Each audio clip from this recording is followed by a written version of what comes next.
ക്ഷീരമുള്ളോരകിടിൻ ചുവട്ടിലും ചോര തന്നെ കൊതുകിന്നു കൗതുകം. കുഞ്ചൻ നമ്പ്യാരുടെ പ്രശസ്തമായ ഈ വരികൾ നമ്മൾ പലതവണ കേട്ടിട്ടുണ്ട്. അമൃത് പോലുള്ള പാൽ ചുരത്തുന്ന അകിടിൻ്റെ ചുവട്ടിൽ ചെന്നിരുന്നിട്ടും കൊതുകിനു വേണ്ടത് ചോര തന്നെയാണ്. നമ്മളെല്ലാം ഒരുപാട് ശല്യം ചെയ്യുകയും മാരകമായ രോഗങ്ങൾ പരത്തുകയും ചെയ്യുന്ന ഈ കൊതുകുകളെ കാണുമ്പോൾ നമ്മൾ പലപ്പോഴും പ്രകൃതിയെ ചീത്ത വലിക്കാറുണ്ട്.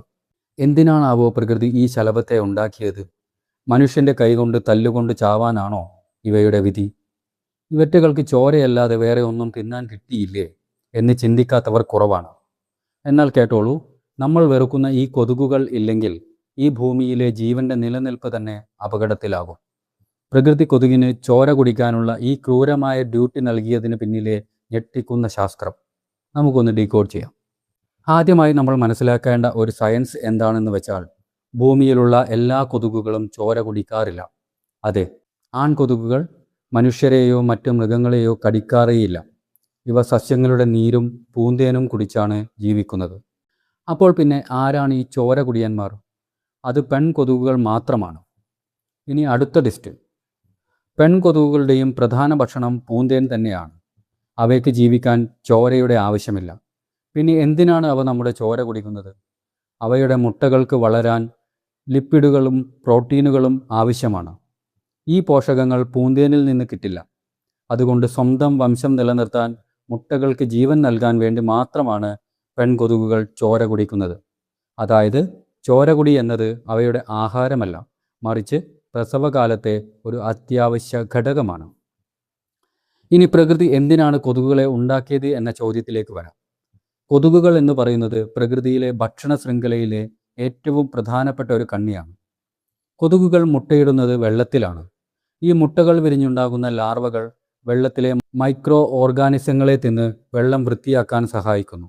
ഈ ലാർവകളാണ് കുളങ്ങളിലെയും പുഴകളിലെയും മീനുകൾ, തവളകൾ, മറ്റ് ജലജീവികൾ എന്നിവയുടെ പ്രധാന ഭക്ഷണം. ലക്ഷക്കണക്കിന് ജീവികൾ ജീവനോടെ ഇരിക്കുന്നത് ഈ കൊതുക് ലാർവകളെ തിന്നാണ്. ഇവ വളർന്ന് കൊതുകുകളായി മാറുമ്പോൾ വവ്വാലുകൾ, പക്ഷികൾ, ചിലന്തികൾ, പല്ലികൾ എന്നിവയുടെ പ്രധാന ആഹാരമായി മാറുന്നു. കൊതുകുകൾക്ക് വംശനാശം വന്നു പോയാൽ ഈ ജീവികൾക്കെല്ലാം ഭക്ഷണമുണ്ടാകില്ല. അത് വലിയൊരു പാരിസ്ഥിതിക തകർച്ചയ്ക്ക് കാരണമാകും. ഇതുകൂടാതെ മറ്റൊരു വലിയ ഉപകാരം കൂടിയുണ്ട്.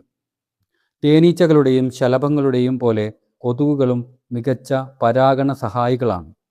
ആൺകൊതുകുകളും പെൺകൊതുകുകളും പൂന്തേൻ കുടിക്കാനായി ഒരു പൂവിൽ നിന്ന് മറ്റൊരു പൂവിലേക്ക് പറക്കുമ്പോൾ സസ്യങ്ങളുടെ വംശവർദ്ധനവിന് കാരണമാകുന്നു.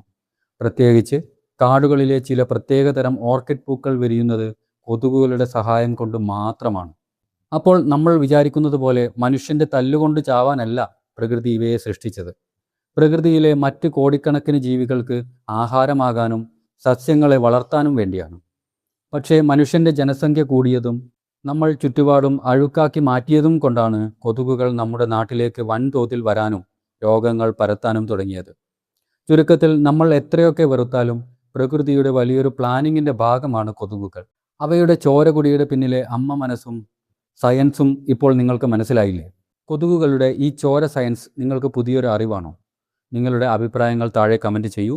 ഇതുപോലെയുള്ള പ്രകൃതി രഹസ്യങ്ങളും വന്യജീവി ശാസ്ത്രവും ഡീകോഡ് ചെയ്യാൻ ഡീകോഡ് വേൾഡ് ഇപ്പോൾ തന്നെ ഫോളോ ചെയ്യൂ.